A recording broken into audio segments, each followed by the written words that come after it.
Hi Aries, welcome to June. This is Teresa from Tarot by T. And before I do your forecast, I want to call in some good energy, create some sacred space around this reading. And I want to say thank you for subscribing to my channel. Thank you for liking, sharing, for taking the time out to comment, for ordering readings. And if you're new, welcome. And anyway, I hope you're enjoying these videos. And I hope these readings are helping you.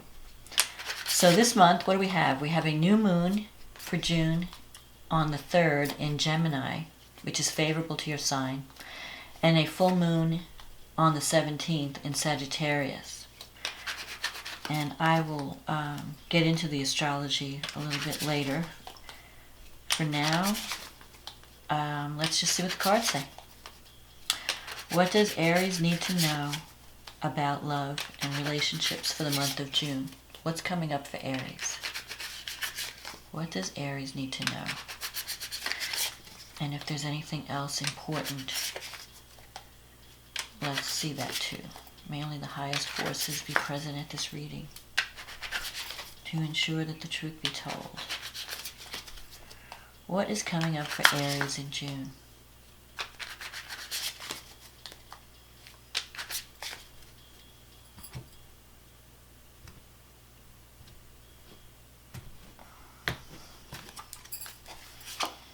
The Three of Pentacles, the Hermit, the Six of Cups, the Knight of Swords, the Knight of Pentacles, the Page of Cups, the Five of Cups,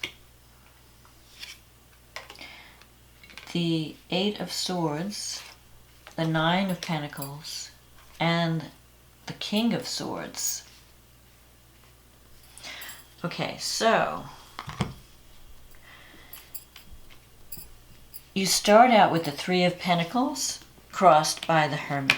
So the Three of Pentacles is a great card because it means career success and recognition. This is the card of the Master Craftsman.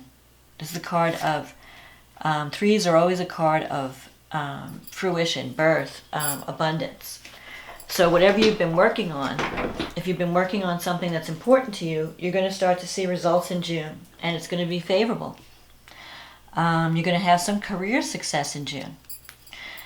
The Hermit here is crossing all this. So there could be a situation where you're trying to make a decision about what you want to do with your life, and you're trying to decide what's right for you. So this could be in terms of relationship. You know, what type of relationship do I need to be happy? It could also be in terms of career. What direction do I need to go in? I've reached you're going to reach a certain pinnacle in June, and then it's like, okay, what's the next step? And in a relationship, you could be doing a lot of soul searching. And actually, this is even a time card. So the success may not come at the beginning of June. It may be more toward the end of June, probably around the time of the full moon, because this is a 3-week time frame. In the past, you have the Six of Cups. So the Six of Cups is about reconnecting. It's about healing from the past and making the future, learning from the past. Healing, learning lessons, and taking that knowledge into the future so that you can make the future better. So I feel like for some of you, there could be a relationship that you feel is kind of a little bit rocky because you have the Five of Cups here. Something is unstable in love, and you're trying to figure out how you can make it better. Or do you even want to continue? You know, that's you're kind of like on the fence with the Hermit. You know, what do I really want? How do I solve this problem? And the Six of Cups is also about connecting with people from the past, or thinking about the past. So you might be thinking about a past relationship. And how can I fix it? Because I feel like with the Five of Cups here, there's a sense of regret about what happened, a sense of a feeling of loss. And you may be feeling like, I don't know if I can recapture that. Maybe too much has gone on or too much has happened. But you have the Two of Cups here that are still full, the two cups, and you're not looking at the positive in the relationships. You're looking at the negative, what's been spilt. So it could be that you have a new opportunity to fix something, to make something better, to make something stronger, to heal. But you have to start focusing on the positive. You have to start focusing on, what can I do to make this better? What can I may have lost 3 cups, but I still have 2 full. So how can I use these 2 full cups to the best of my ability to make the future better? To come into to heal and to come into a better situation. With the Knight of Swords, this is some influence this is something that has influenced you and is passing. This is a card. It could be an air sign. You have air, earth, and water. Actually, you have just about all the signs except for fire. This is an energy of impatience, and an energy of, maybe in the past you made decisions without thinking things through. So you might have left a relationship because you were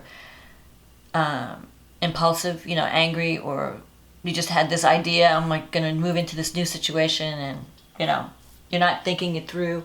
So there could be a little bit of regret. Like, maybe I shouldn't have left this relationship so quickly. Maybe I should rethink things, or you could be dealing with someone who is a little bit insensitive. Maybe there's someone in your life that you feel is very impulsive. If it's not you, it could be the other person. And maybe this person made decisions without thinking, and it affected the relationship. Maybe you had an argument, or they made some kind of sudden move, and they're not thinking about what they're doing. They're just, reacting. And with the Knight of Pentacles, this is also a card of stability. So there could be 2 people. Some of you might be dealing with 2 different people, and you're trying to decide which relationship is better. For those of you who are just if you're in a relationship, you might be just trying to figure out, how can I make this relationship more stable? Because things are kind of shaky right now. I want stability. And it's something that's going to take time, because the Knight of Pentacles energy is something that is not going to happen overnight. Something you have to kind of work at.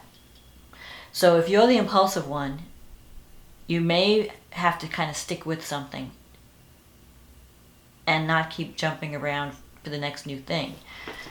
If it's the other person, there could be someone, they may be having some type of regret. And because I'm seeing this Page of Cups coming up here, and that's usually a message. So someone wants to either give a message of love.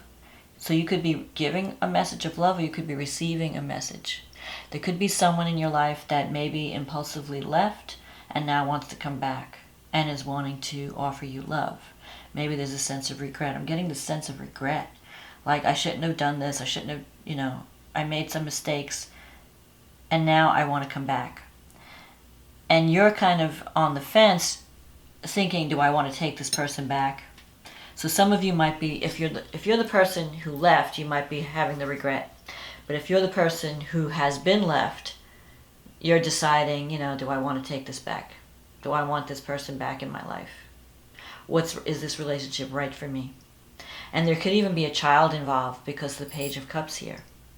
So sometimes the pages can represent children. If they don't represent children, they're usually messages.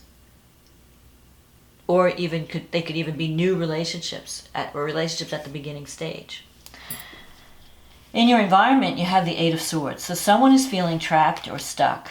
This could be a partner. Maybe someone is feeling like their hands are tied. They want to do something, but they can't move out of their current situation. Or they're afraid to move out of their current situation. I don't know that that's you, because Aries is usually not a fearful sign. Usually Aries, you feel the fear and do it anyway.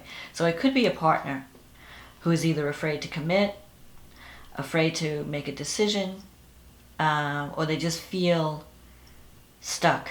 They're just feeling stuck in their life. But in the meantime, you're doing okay. As far as your career goes, you have this Nine of Pentacles. So you're doing fine financially, because this is the Nine of Pentacles, which is someone who's enjoying their financial abundance.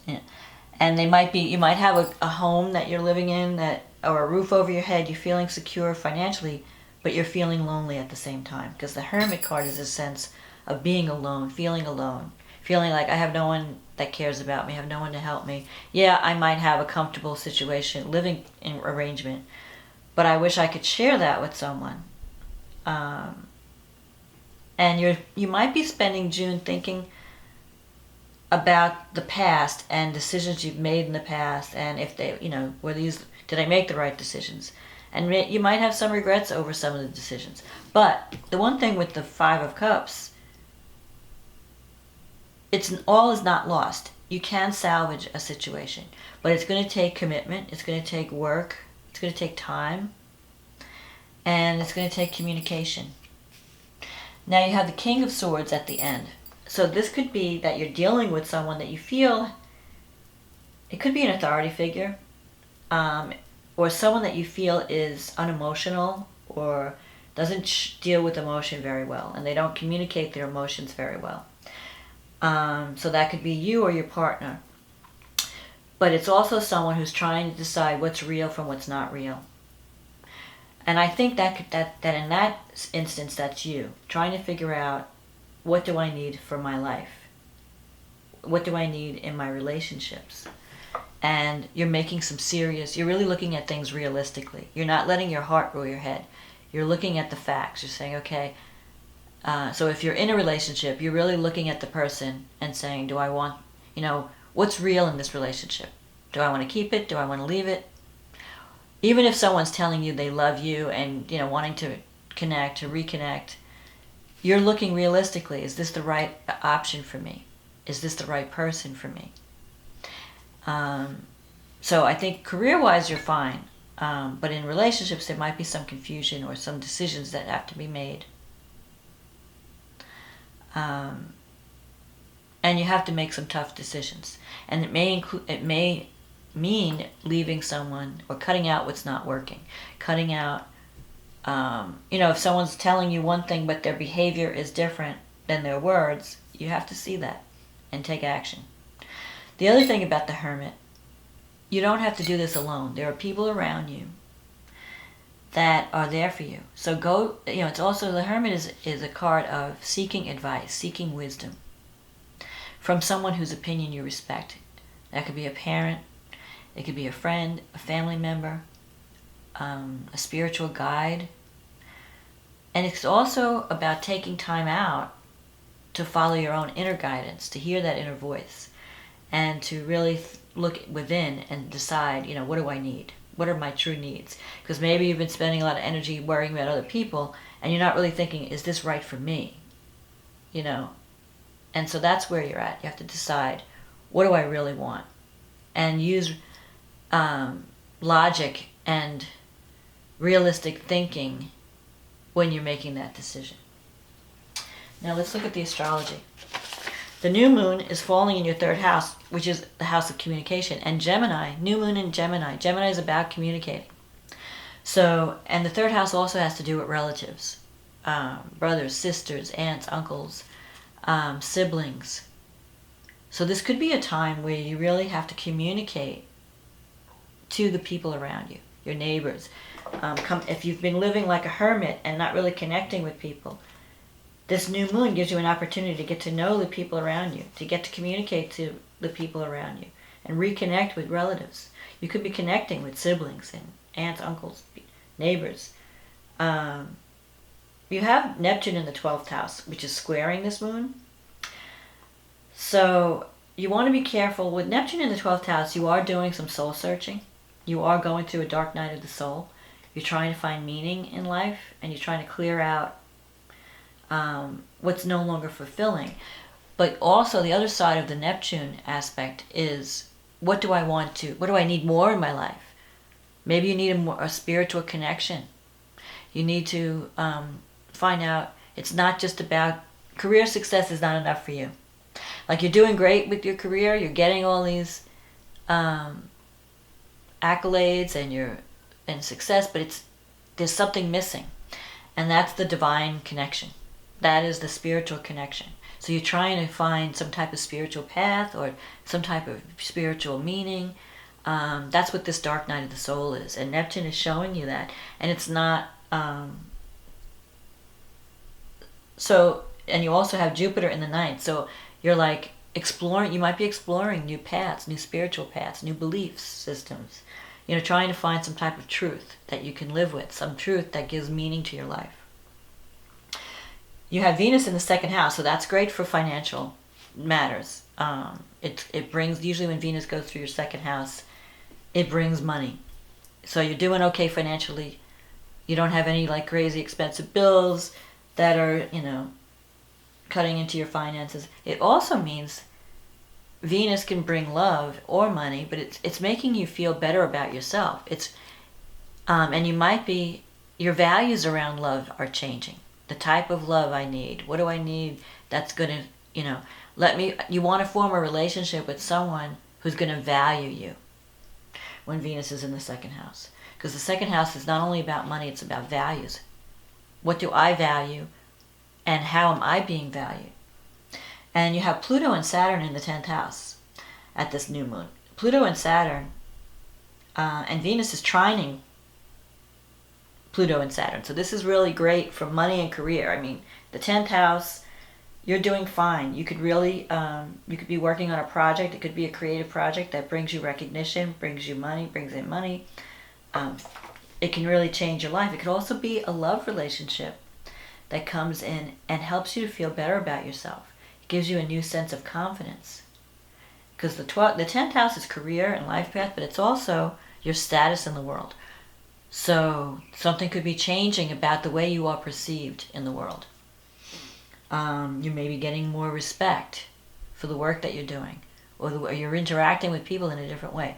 So this new moon it's very positive. This new moon is positive. You can really have a new beginning in the way you interact with people around you. And that can bring more love, more support, more money into your life. And the full moon happens on the 17th in Sagittarius. It's happening in your 9th house, which is a house of higher education, long distance travel, spiritual beliefs.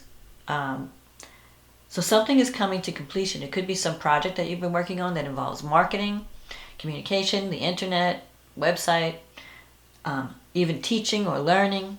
If you've gone back to school, you're finishing up a program. Something is coming to completion. At the same time that this full moon is happening, it's also